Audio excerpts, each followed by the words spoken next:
Zdaj pa vabim na govorniški oder predsednika Ekokroga Uroša Macerla, kar se meni tiče človeka z velikim Č, in to mi je zelo prijetno povedati tudi mojega dobrega prijatelja, Uroš Macerl.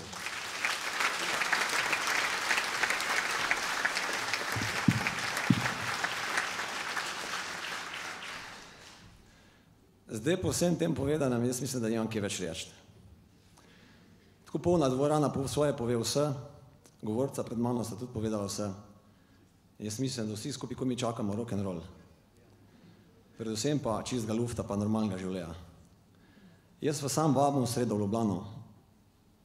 Ni važno, kak je vreme. Če pada sneg, dež, karkoli se naredi, pete na avtobuse.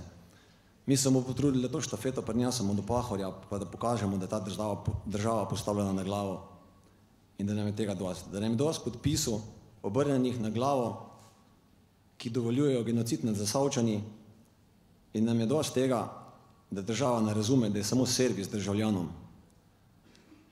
V bistvu pa je servis kapitalu. Nič več od normalnega nočemo.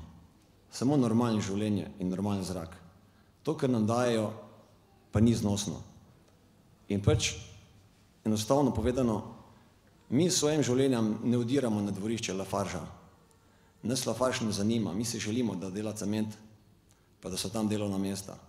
Ampak to, kar se zdaj dogaja, je preprosto nora in divja, kapitalistična,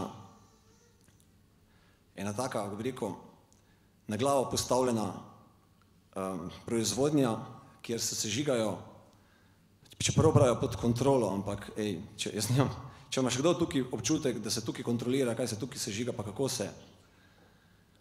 In iz vsega tega enostavno je to vdor Lafargea na naša dvorišča, kjer se igrajo naši otroci, v naše spalnice, in ker država ne odigra svoje vloge, nam ne ostane drugega, da za to poskrbimo sami.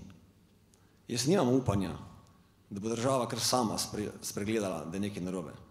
Zato moramo dati mi jasno vedeti, da je tega dost, in še enkrat, dost imamo, gremo v Ljubljano in pokažemo, da če so znali naši predniki, da znamo tudi mi. Hvala vam, pa se vidimo v sredo.